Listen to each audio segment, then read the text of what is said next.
नमस्कार, तुम्हा सर्वांचं आपल्या नवीन एका व्हिडिओमध्ये खूप खूप मनापासून स्वागत आहे। जसं की तुम्ही थंबनेलला पाहिलंच आहे की आज आपण उकळत्या पाण्यामध्ये चपाती घालून अतिशय भन्नाट अशी रेसिपी बनवतोय। चला तर याचं आपल्याला काय बनवायचे ते पाहण्यासाठी व्हिडिओ कुठेही स्किप करू नका, शेवटपर्यंत नक्की पहा। रेसिपी अतिशय झटपट होणारी आहे, सोबतच पौष्टिकही आहे। चला तर सर्वप्रथम पहा, इथे मी काही भाज्या घेतलेल्या आहेत, जसे की कांदा, शिमला मिरची, कोबी, कोथिंबीर, हिरवी मिरची, आलं आणि लसूण घेतलेलं आहे। सर्व भाज्या आपल्याला अगदी बारीक व्यवस्थित अशा चिरून घ्यायच्या आहेत। आलं लसूण सुद्धा आपल्याला बारीक बारीक असं चिरून घ्यायचं आहे, हवं तर तुम्ही याची पेस्ट सुद्धा वापरू शकता। कांदा, शिमला मिरची, कोबी आणि हिरवी मिरची अशा पद्धतीने उभ्या आकारामध्ये चिरून घ्यायचं आहे। सर्व भाज्या इथे आपण चिरून घेतलेल्या आहेत। आता इथे आपल्याला गव्हाच्या पिठाची कणिक घ्यायची आहे। बऱ्याच वेळा आपल्या घरामध्ये थोडीफार कणिक शिल्लक राहतेच, मग त्यापासून आपण हा पदार्थ बनवू शकतो। तर कोरड्या पिठामध्ये बुडवून गोळा घ्यायचा आहे। त्यानंतर आपल्याला याची जाडसर अशी चपाती लाटून घ्यायची आहे।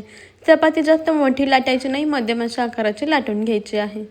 दोन्ही चपात्या इथे आपण जाडसर अशा लाटून घेऊया। तर पहा, अशी जाडसर आपण चपाती लाटलेली आहे। इकडे गॅसवरती अगोदरच पाणी गरम करायला ठेवलं होतं। पाणी गरम झालं की यामध्ये आपल्याला तेल घालायचं आहे थोडंसं। पाणी उकळायला आलेलं आहे। आता यामध्ये आपण लाटलेल्या चपात्या घालूया। दोन्ही चपात्या आपल्याला उकळत्या पाण्यामध्ये घालायच्या आहेत। आता गॅस आपल्याला मध्यम ठेवायचा आहे आणि ही चपाती 3 ते 4 मिनिटं छान अशी शिजवून घ्यायची आहे। चपाती आपल्याला व्यवस्थित शिजवून घ्यायची आहे। शिजताना जर चपाती पातळ लाटली असेल तर थोडीफार फाटू शकते। व्यवस्थित अशी आपण 3 ते 4 मिनिटं चपाती शिजवून घेऊया। चपाती फाटली तरी काही हरकत नाही, पुढे आपल्याला काय करायचं ते तुम्हाला समजेलच। तर पहा, इथे आपण चपाती व्यवस्थित शिजवून घेतलेली आहे। आता लगेच आपल्याला गॅस बंद करायचा आहे आणि चपाती कढईमधून काढून घ्यायची आहे। आता या चपाती आपण पाण्यामधून काढून घेऊया आणि व्यवस्थित अशी थंड करून घेऊया। आता शिजताना पहा, इथे थोडीशी चपाती चिरलेली आहे, म्हणजेच फाटली गेलेली आहे। काही हरकत नाही, आपण चपाती काढून घेऊ, थंड करून घेऊ। थंड झाल्यानंतर लगेचच पहा, आपल्याला चपातीचे अशा पद्धतीने पिझ्झा कटरच्या मदतीने याला चिरून घ्यायचं आहे, कट करून घ्यायचं आहे, म्हणजे याचे छान असे लांबसडक नूडल्स तयार होतात। चपाती तुमची शिजताना तुटली तरी चालेल, त्याच्या काय आपल्याला अशा नूडल्सच बनवायच्या आहेत। तर अशा पद्धतीने आपण संपूर्ण चपातीचे नूडल्स बनवून घेऊया। पहा, इथे आपण छान असे लांबसडक अगदी मैद्याचे विकतचे असतात ना नूडल्स, त्या पद्धतीचे नूडल्स तयार करून घेतलेले आहेत। तर आज इथे आपण गव्हाच्या पिठापासून मस्त असे घरगुती पौष्टिक नूडल्स बनवतोय। आता गॅसवरती कढई ठेवूया। यामध्ये थोडंसं तेल घालायचं आहे। तेल छान असं तापलं त्यामध्ये घालूयात 1 छोटा चमचा जिरे छान असे फुलले की बारीक चिरलेलं आलं लसूण घालायचं आहे। सोबतच उभा चिरलेला कांदा घालूया आणि उभी चिरलेली हिरवी मिरची सुद्धा यामध्ये घालायची आहे। आणि आता कांदा छान लालसर असा होईपर्यंत आपण तेलामध्ये परतून घेऊया। बरेच वेळा आपल्या घरामध्ये लहान मुले बाहेरचं मैद्याचे पदार्थ किंवा नूडल्स आपल्याला खायला मागत असतात। अशा वेळेस त्यांना बाहेरचं अनहेल्दी न देता घरीच गव्हाच्या पिठापासून असे पौष्टिक नूडल्स एकदा नक्की ट्राय करून पहा। चवीला सुद्धा खूप छान लागतात आणि खायलाही तितकंच पौष्टिक आहे। अधूनमधून आपल्याला कांदा सतत असा परतून घ्यायचा, मिक्स करून घ्यायचा, म्हणजे सर्व बाजूने छानसा कांदा लालसर होईपर्यंत तळला जातो।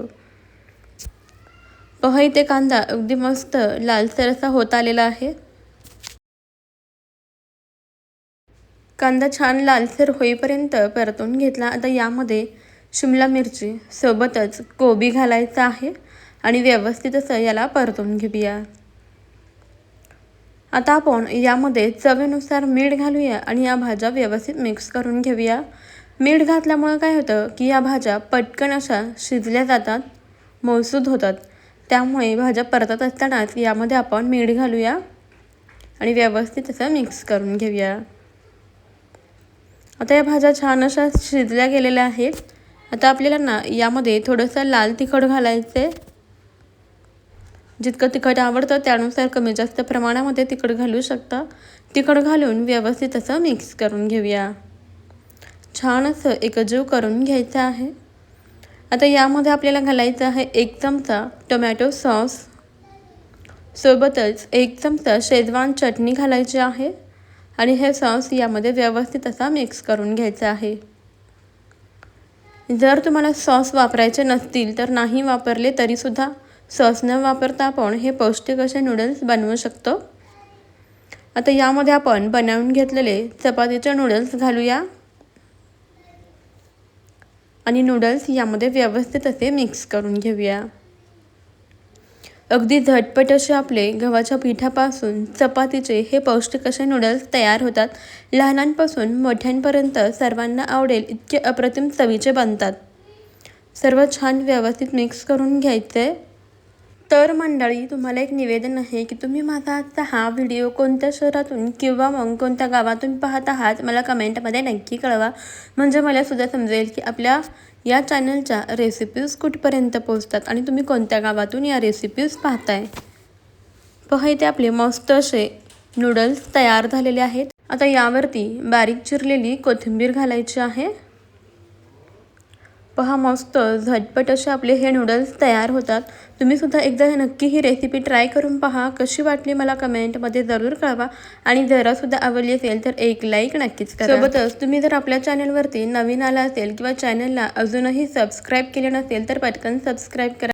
त्यापुढील बेल आयकॉनही प्रेस करा. म्हणजेच माझ्या येणाऱ्या नवीन युनिक अशा रेसिपीचे अपडेट सर्वात अगोदर तुम्हाला पाहायला मिळतील. पहा, हे नूडल्स जितके दिसायला सुंदर दिसतात ना त्यापेक्षा चवीला तर खूपच अप्रतिम झालेले आहेत. अगदी विकत बाहेर जसे मिळतात ना तशाच चवीचे आपले हे नूडल्स तयार झालेले आहेत. तुम्ही सुद्धा एकदा नक्की ही रेसिपी ट्राय करून पहा. मला खात्री आहे तुम्हाला आपली आजची ही रेसिपी 100% आवडलेली असेल. चला मग आपण भेटूया आपल्या नवीन अशा रेसिपीमध्ये. व्हिडिओ अगदी शेवटपर्यंत पाहिलात ना त्याबद्दल तुम्हा सर्वांचं खूप खूप मनापासून धन्यवाद. चला मग मंडळी, बाय बाय.